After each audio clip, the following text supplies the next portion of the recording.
ఆంధ్రప్రదేశ్ కురుపాం నియోజకవర్గం ప్రజలకు మరియు అధికారులకు రిపబ్లిక్ డే శుభాకాంక్షలు. మీ కురుపాం నియోజకవర్గం శాసనసభ్యురాలు తోయక జగదీశ్వరి. విజయనగరం, విశాఖపట్నం జిల్లాల ప్రజలకు మరియు అధికారులకు రిపబ్లిక్ డే శుభాకాంక్షలు.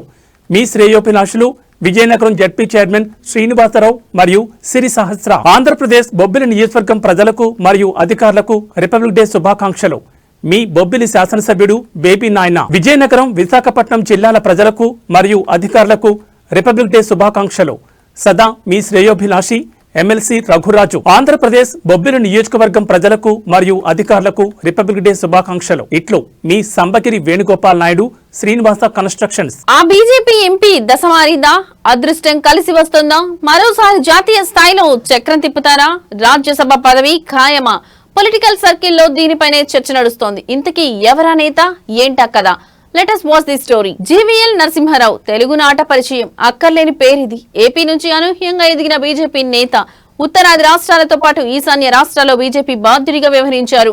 బీజేపీ గెలుపులో కీలక భాగస్వామ్యమయ్యారు. అందుకే బీజేపీ హైకమాండ్ ఉత్తరాది రాష్ట్రాల నుంచి రాజ్యసభ సభ్యుడిగా ఎంపిక చేసింది. అయితే ఆయన రాజ్యసభ సభ్యుడు అయ్యే వరకు పెద్దగా పేరు ప్రాచుర్యంలో లేదు. 2014 నుంచి 2024 వరకు ఆయన పేరు ప్రముఖంగా వినిపిస్తూనే ఉంది.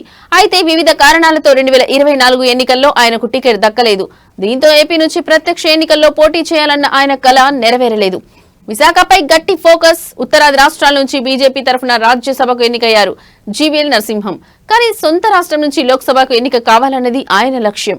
అందుకే విశాఖ నుంచి 2024 ఎన్నికల్లో పోటీ చేయాలని భావించారు. అందుకు సన్నాహాలు కూడా చేసుకున్నారు. పొత్తుల్లో భాగంగా బీజేపీకి విశాఖ పార్లమెంట్ స్థానం సేఫ్ జోన్. ఎందుకంటే అక్కడ కేంద్ర ప్రభుత్వ రంగ సంస్థలు ఉంటాయి. ఉత్తరాది రాష్ట్రాల ప్రజలు ఎక్కువగా నివసిస్తారు. ఈ ఆలోచనతోనే ముందుగా సన్నాహాలు ప్రారంభించుకున్నారు జీవీఎల్. 2019 నుంచి 2024 మధ్య విశాఖ ప్రజలకు నిత్యం అందుబాటులోకి వచ్చారు. ఏటా సంక్రాంతి సంబరాలు జరపడం, బీజేపీ పెద్దలను పిలవడం ఆనవాయితీ చేసుకున్నారు. ఈ ఏడాది కూడా మాజీ ఉపరాష్ట్రపతి వెంకయ్యనాయుడు, ఒడిశా గవర్నర్ కంభంపాటి హరిబాబులను పిలిచి సంక్రాంతి వేడుకలను ఘనంగా జరిపారు.